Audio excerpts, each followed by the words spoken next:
नमस्कार, मी गौतमी शिकलगार. तरुण भारत समाजच्या आजच्या बातमीपत्रात आपल्या सर्वांचं स्वागत. कोल्हापूर आणि जिल्ह्यातील राजकीय घडामोडी, आंदोलने तसेच महत्त्वपूर्ण सामाजिक विषयांचा आढावा आपण घेणार आहोत. पाहुयात दिवसभरातल्या घडामोडी. वीटभट्टीवर काम करण्याच्या बहाण्यानं दुचाकी चोरणाऱ्या गोपीचंद पाखरे याला स्थानिक गुन्हे शाखेने बेड्या ठोकल्यात. हा आरोपी रुकडी येथील रहिवासी असून सध्या कोपारडे परिसरात वास्तव्यास होता.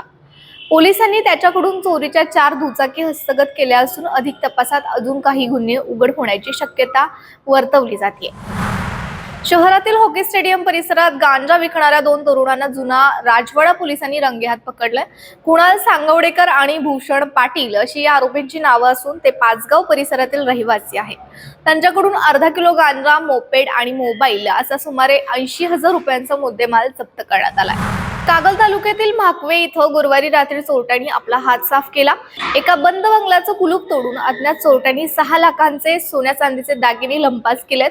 या धाडसी चोरीमुळे गावात भीतीचं वातावरण पसरलं असून कागल पोलिसांनी अज्ञात चोरट्यांविरोधात गुन्हा दाखल केला आहे.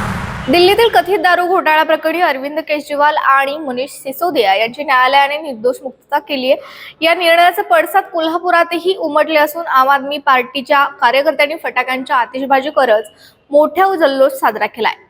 यावेळी केंद्र सरकारवर टीका करत भाजपचे न्यायालयात तोड फुटले असा टोला आपचे नेते संदीप देसाई यांनी लगावलाय.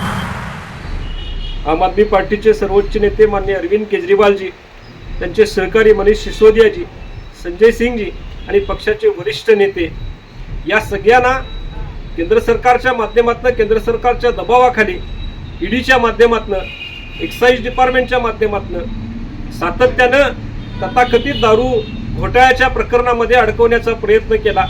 त्यांना प्रसंगी जेलमध्ये टाकलं आणि या सगळ्यांना माननीय न्यायालयाने उत्तर दिलेलं आहे, एक चपराक दिलेले आहे. आज या सगळ्यांची, अरविंद केजरीवाल आणि त्यांचे सर्वच सहकारी यांची निर्दोष मुक्तता माननीय न्यायालयाने केलेली आहे. मला त्याच्याबद्दल न्यायालयाच्या या निर्णयाचं स्वागतच करायचं आहे आणि मला सांगायचं आहे की तुम्ही आम्हाला कितीही दाबण्याचा प्रयत्न करा, आम्ही उसळून पुन्हा कट्टर इमानदार पार्टी म्हणून या संपूर्ण देशासमोर जायचा आम्ही प्रयत्न करू, प्रयत्न केलेला आहे आणि प्रयत्न करत राहणार. मला या निमित्त सांगायचं आहे, सत्य परेशान हो सकता है लेकिन पराजित नहीं हो सकता. हा आजचा कोर्टाचा निर्णय म्हणजे मोदी सरकारच्या, अमित शहांच्या दबावाच्या राजकारणाला एक मोठी चपराक आहे असं म्हणलं तरी काय हरकत नाही. शिक्षण हक्क, शाळांची शिकवण आणि गुणवत्तापूर्ण शिक्षण या मागण्यांसाठी चंदगड ते कोल्हापूर अशी काढण्यात आलेल्या शिक्षण हक्क यात्रेचा आज राजर्षी शाहू महाराज समाधी स्थळावर समारोप झालाय. दसरा चौक ते समाधी स्थळापर्यंत काढण्यात आलेल्या या यात्रेत शिक्षक, शिक्षणप्रेमी आणि विविध संघटनांचे पदाधिकारी मोठ्या संख्येने सहभागी झाले होते.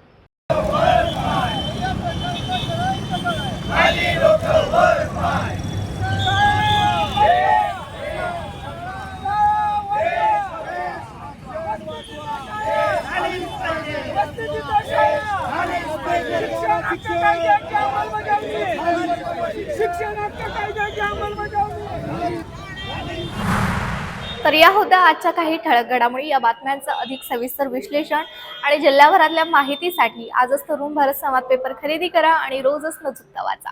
अशाच नवनवीन अपडेट्ससाठी पुन्हा भेटूया. पाहत रहा तरुण भारत संवाद कोल्हापूर.